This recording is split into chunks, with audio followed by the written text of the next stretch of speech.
जय माता दी। माता रानी आपके और आपके परिवार पे अपनी कृपा दृष्टि सदा सर्वदा बनाए रखे। आज है प्रथम नवरात्र यानी माँ शैलपुत्री का दिन, तो आइए उनकी कथा का श्रवण करते हैं। वंदे वाछित लाभाय चंद्रात्कृत शेखराम वृषारूढ़ा शूलमधरा शैलपुत्री यशस्वनी। यानी माँ दुर्गा अपने पहले स्वरूप में शैलपुत्री के नाम से जानी जाती है। पर्वतराज हिमालय के वहाँ पुत्री के रूप में उत्पन्न होने के कारण इनका नाम शैलपुत्री पड़ा था। वृषभ स्थिता रूप में माता जी के दाहिने हाथ में त्रिशूल और बाएं हाथ में कमल का पुष्प सुशोभित है। यही नव दुर्गाओं में प्रथम दुर्गा है। अपने पूर्व जन्म में ये प्रजापति दक्ष की कन्या के रूप में उत्पन्न हुई, तब इनका नाम सती पड़ा था। इनका विवाह भगवान शंकर जी से हुआ। एक बार प्रजापति दक्ष ने एक बहुत बड़ा यज्ञ किया।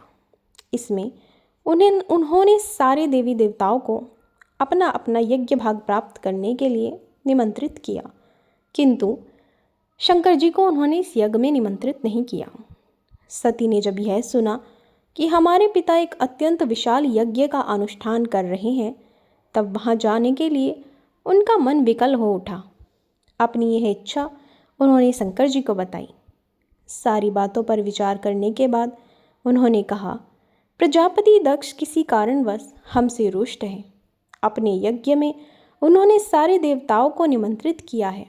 उनके यज्ञ भाग भी उन्हें समर्पित किए गए हैं, किंतु हमें जानबूझकर नहीं बुलाया है, कोई सूचना तक नहीं भेजी है। ऐसी स्थिति में तुम्हारा वहाँ जाना किसी भी प्रकार का श्रेयस्कर नहीं होगा। शंकर जी के इस उपदेश से सती को प्रबोध नहीं हुआ। पिता का यज्ञ देखने वहाँ जाकर माता और बहनों से मिलने की उनकी व्यग्रता किसी प्रकार भी कम न हो सकी। उनका प्रबल आग्रह देखकर भगवान शंकर जी ने उन्हें वहाँ जाने की अनुमति दे दी। सती ने पिता के घर पहुंचकर देखा कि कोई भी उनसे आदर और प्रेम के साथ बातचीत नहीं कर रहा है।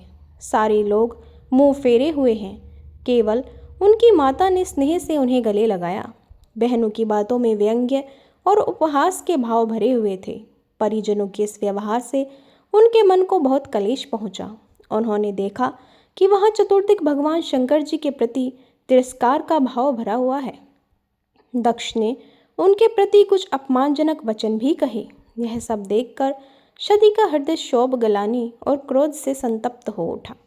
उन्होंने सोचा, भगवान शंकर जी बात ना मानकर यहाँ आकर मैंने बहुत बड़ी गलती की है। वह अपने पति भगवान शंकर के इस अपमान को सह न सकी। उन्होंने अपने उस रूप को तत्क्षण वहीं योग निंद्रा अग्नि द्वारा जलाकर भस्म कर दिया। वज्रपात के समान इस दारुण दुख की घटना को सुनकर शंकर जी क्रुद्ध हो उठे। उन्होंने अपने गणों को भेजकर दक्ष के उस यज्ञ का पूर्णतः विध्वंस करा दिया। सती योग निद्रा द्वारा अपने शरीर को भस्म करके अगले जन्म में शैलराज हिमालय की पुत्री के रूप में जन्मती है। इस प्रकार वह शैलपुत्री नाम से विख्यात हुई। पार्वती हेमवती भी उन्हीं के नाम है। उपनिषद की एक कथा के अनुसार इन्होंने हेमवती स्वरूप से देवताओं का गर्व भंजन किया था। शैलपुत्री देवी का विवाह भी शंकर जी से ही हुआ। पूर्व जन्म की भांति इस जन्म में भी वह शिवजी की अर्धांगिनी बनी। नवदुर्गाओं में प्रथम शैलपुत्री दुर्गा का महत्व और शक्तियाँ अनंत है। नवरात्र पूजन में प्रथम दिवस इन्हीं की पूजा और उपासना की जाती है। इस दिन प्रथम दिन की उपासना में योगी अपने मन को मूलाधार चक्र में स्थित करते हैं। यहीं से उनकी योग साधना का प्रारंभ होता है। तो ये थी माँ भगवती अम्बा के प्रथम स्वरूप यानी शैलपुत्री माँ की कथा। अगर आप लोग दुर्गा सप्तशती किसी कारणवश नहीं पढ़ पाते या नहीं सुन पाते, तो आप 9 दिन तक 9 देवियों के जन्म की, उनकी महिमा की और उनके द्वारा किए गए महान कार्यों की कथा सुनकर भी दुर्गा सप्तशती जैसा ही फल प्राप्त कर सकते हैं। माता रानी के इन 9 स्वरूपों में माता रानी की सारी महिमा का वर्णन किया गया है। माता रानी की दुर्गा सप्तशती और उनकी कथा कहानियों में बहुत शक्ति है। इसका श्रवण अवश्य करें।